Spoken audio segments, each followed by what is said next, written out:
మానవ జీవితమే ఒక మహాభారతం, అది మంచి చెడుల రెంటి నడుమ నిత్య ఘర్షణం. కానీ ఇక్కడ చూడండి, నేను ఇందాక అభిమన్యుడికి అహంకారము లేదు అన్నానంటే ఇంకా లేదు అని అర్థం, రాదు అని నేను చెప్పలేదు. ఇప్పుడు వచ్చింది. నాలో 16వ వంతు కూడా చేయడు. అనవుడు నల్ల నవ్వి అతనికిట్లను. సుమిత్ర, ఏం మాట్లాడుతున్నావు? సారథిగా ఉండు. వచ్చేసింది మన వాడికి అప్పుడే. అది కొంపల మునిగే వ్యవహారం అది. అనవుడు నల్ల నవ్వి అతనికిట్లను. దేవయుక్తుడై అనికి బలారి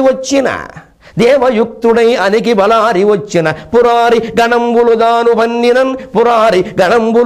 వన్నినన్ కినిసి కడంగి క్రీడియును కృష్ణుడు. కినిసి కడంగి క్రీడియును కృష్ణుడు వచ్చిన కినిసి కడంగి క్రీడియును కృష్ణుడు దాకిన నే జయంతు మార్కొనియను చుండుదున్ సరకు గొందుని ద్రోణుని తోడి యోధులన్ వనిరథం. మన ఇక్కడ ఆత్మవిశ్వాసం అహంకారంగా మారిపోయింది. ఇది ప్రమాదకరం. ఇదే అభిమన్యుడి నుంచి మనం నేర్చుకోవాలి. ఇలా ఉండకూడదని నేర్చుకోవాలి. ఆ మాట చూడండి. వాళ్ళెవ్వరూ నాలో 16వ వంతు కూడా చేయరు. నీకు 16 ఏళ్ళు వయస్సు లేదా? ద్రోణుణ్ణి, కర్ణుణ్ణి, అశ్వత్థామని, కృపాచార్యుణ్ణి, శల్యుణ్ణి, కృతవర్మని, బాల్యకుణ్ణి, ఏమిటండి వేళ్ళు చారట్టేది ఎక్కడదామంటే కాళ్ళు కావాలి. వాళ్ళందరూ నాలో 16వ వంతు కూడా చేయరు. మనం ఒక్కోసారి అతిశయోక్తులు ఇలాగే మాట్లాడతామండి. తీసేయి, ఏంటి తీసేయి? వాళ్ళ అనుభవం, వాళ్ళ ప్రజ్ఞ. ఎప్పుడు యువతరం, కనీసం ఆ 40 ఏళ్ళు వయస్సు దాటే వరకు నీ అనుభవాల గురించి నువ్వు మాట్లాడు. కానీ ఏమంటున్నాడు అభిమన్యుడు? అల్ల నవ్వి ఒక వికృత పోవాయా, పెద్ద విషయమా? అతనికిట్లను అతనికి అంటున్నట్ట సారథికి. దేవయుక్తుడై అనికి బలారి వచ్చిన, బలాసురుని చంపినటువంటి దేవేంద్రుడు దేవతలతో సహా, ముక్కోటి దేవతలతో సహా యుద్ధానికి వచ్చినా సరే, పురారి గణంబులు దాను వన్నినం, శివుడు స్వయంగా భూత ప్రేత పిశాచ గణాతాలతో సహా, నంది భృంగి రిటి చండి మొత్తం అందులో కలిపి వచ్చినా సరే వాయిద్యాలతో సహా. ఏం పోగరండి ఎక్కడైనా ఉన్నాయి మాటలు. అది కూడా కాదు, ఇంకా అహంకారం ఎక్కడొచ్చేసిందంటే కినిసి కడంగి క్రీడియును కృష్ణుడు దాకిన తండ్రి. క్రీడి అంటే తండ్రి, కృష్ణుడు అంటే మేనమామ. ఇందాక పద్యంలోనేమో నేను బాగా గోవుల్ని తోలినట్టు తోలి ఏ వృత్తి వాడికి ఆ వృత్తి పరిభాషలో మాట్లాడినట్టుగా మా మేనమామను ఆనందింపజేస్తా, నాకంటే గోవులు బాగా దోలేవయ్యా అన్నట్టుగా అన్నాడు. అక్కడే కొంచెం తేడా ఉంది మాటలో, అలా అనకూడదు. కానీ అదేదో ఆనందింపజేయడం అన్నాడు కాబట్టి మనం సరిపెట్టుకున్నాం. తండ్రి సంతసిల్లా పర్వాలి. ఇది వాళ్ళు ఆనందించే మాటేనా? మా నాన్న కృష్ణుడు ఇద్దరు కలిసి వచ్చినా సరే పరిగెట్టడం ఖాయం. తండ్రిని అవమానించచ్చా అండి? మేనమామ పైగా మామూలు మేనమామకు సాటి జగాన గానము అన్నారు తిరుపతి వెంకటకవులు. జగన్నాథుడు నీకు మేనమామ అన్నాడు, ఎంత అదృష్టం! అంటే ఆ జగన్నాథత్వాన్ని గమనించండి. అభిమన్యుడికి సాయం అందకపోవడం అమ్మా మానవ ప్రయత్న లోపం కాదు, అతనికి అదృష్టం లేదు. కారణం ఆ జగన్నాథుడి మీద ఈయన గారికి భక్తి లేదు. నన్ను మన్నింతురుగాక. ఈ విషయంలో, ఈ భక్తి లేకపోవడం అనే విషయంలో కర్ణుడికి అభిమన్యుడికి తేడా ఏం లేదు. కర్ణుడికి కూడా అందుకే అందలేదు. ఏదో సూర్యుడి మీద కొంచెం గౌరవం ఉందేమో కానీ దైవభక్తి అర్జునుడికి ఉన్నట్టుగా ఆ విశ్వాసం, అచంచలమైన దైవభక్తి, ప్రార్థన కర్ణుడు చేయలేదు. అభిమన్యుడు అంతే, చేయకపోకపోకన మాటలు. అర్జునుడు కృష్ణుడు అందరూ కలిసి వచ్చినా సరే మొత్తం పైగా ఏమిటా, నేను ఇదివరకు పోనీ యుద్ధాలు చేశాను, ఎదుర్కొన్నానండల్లా. నే జయింతు మార్కొని అనుచుండుదు. నేను ఎప్పుడూ మా వాళ్ళతో చెబుతూ ఉంటాను, అర్జునుడు వచ్చినా సరే నేను లెక్క చేయను, కృష్ణుడు వచ్చినా సరే లెక్క చేయనని. అంటే నువ్వు చెప్పిందే ప్రమాణమా? చెప్పింది ఎప్పుడైనా చేశావా? మనం ఇలాగే అంటూ ఉంటాం మామూలుగా. నేను అదే మీకు బాగా మార్కులు వచ్చాయని ఎవరైనా మెచ్చుకున్నారు అనుకోండి, మేము మంచి ఉద్యోగం ఆయనకు తొందరగా వచ్చిందయా, మంచి సంస్థలో వచ్చిందయా, బ్రహ్మాండంగా మీ నాన్నగారికి కూడా రాలేదు ఇలాగ అనగానే, అవునండి నేను ఎప్పుడు మా నాన్నతో అలాగే అంటూ ఉంటానండి. అలా అనకూడదు. ఇప్పుడు నువ్వు అంటూ ఉంటావా? అంటూ ఉంటే అయిపోయిందేటి? అదే అంటున్నాడు ఇక్కడ. నేను అందరినీ జయిస్తానని అంటూ ఉంటాను. నువ్వు అంటూ ఉండమేనా? ఎప్పుడైనా వింటూ ఉండడం, కంటూ ఉండడం ఏమైనా జరిగిందా? నువ్వంటే అయిపోయింది ఏమిటి? ఇది ప్రమాదకరమైన ధోరణి. ఇక్కడ పడికట్టు పదాలు ఎప్పుడు పరాక్రమ చిహ్నాలు కావు. వారిని జయిస్తారు, వీరు జయిస్తారు. మాటిమాటికి ఇంద్రుణ్ణి, మన పురాణ సాహిత్యం అంతా ఇంతే. ఏ దేవుణ్ణి పొగడాలన్నా ఇంద్రుణ్ణి అవమానించడం. ఇంద్రుణ్ణి అంత అవమానించాల్సిన విషయం కాదు. ఈ చూసే సినిమాల్లో జోకరగాళ్ళందరినీ ఇంద్రుడి కింద పెట్టారు, బయటికెళ్ళి హాస్యనటుడిని. హాస్యనటులు వేసే పాత్ర ఇంద్రుడు. వేదం నిండా ఇంద్రుడే, సూర్యుడే, అగ్ని, వరుణుడు. ఈ శివుడు విష్ణువు అంటే నన్ను మన్నించండి కానీ పురాణాలు వచ్చే ఈ దేవతలు. శివుడికి విష్ణువుకి వేదాల్లో ప్రాధాన్యం చాలా తక్కువ. సూర్యుడు, అగ్ని, వరుణుడు, ఇంద్రుడు.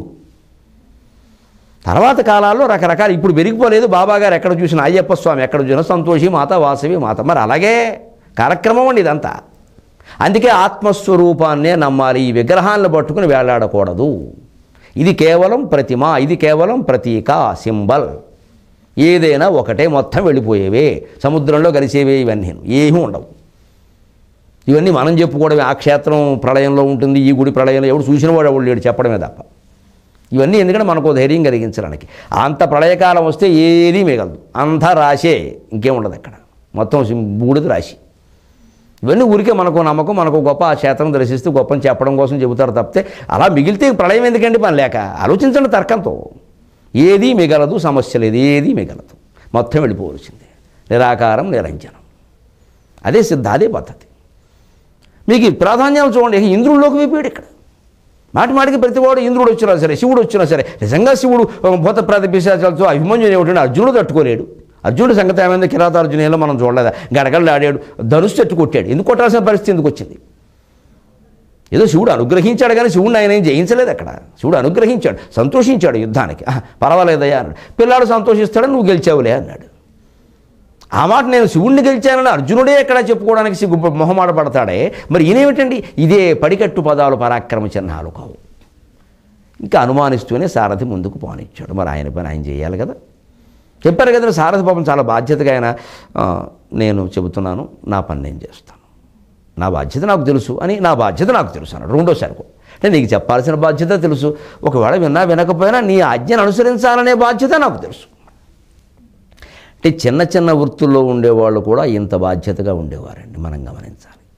చారుదత్తు మృత్యుకటిక నాటకంలో చారుదత్తుని ఉరిదీయడం కోసం ఇద్దరు చండాలుని పెడతారు, తలారులు. వాళ్ళు అదే వృత్తి వాళ్ళు అంటారు, రాజాజ్ఞ ప్రకారం మేము వృత్తిస్తున్నాం, మేము మా బుద్ధి ఏమీ లేదు ఇక్కడ, మా ఉద్దేశం ఏం లేదు, మేము ఉద్దేశపూర్వకంగా చేయట్లేదు.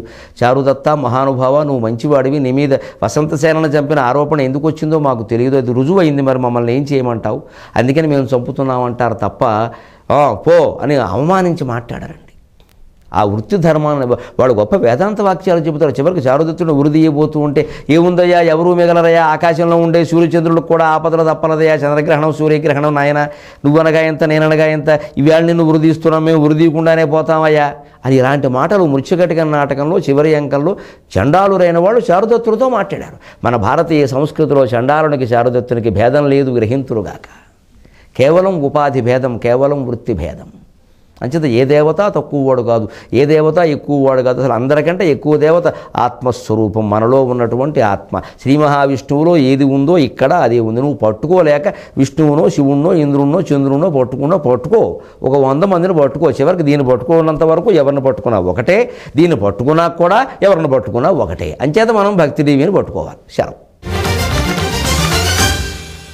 మీ అభిప్రాయాలను, సూచనలను మాకు తెలియజేయాల్సిన చిరునామా భక్తి TV, care of Rachana television private limited, road number 92, Jubilee hills, Hyderabad 5,96,000. మా ఇమెయిల్ ఐడి bhaktihyd@gmail.com. మా వెబ్సైట్ www.bhaktitv.org. Phone number 9010222333.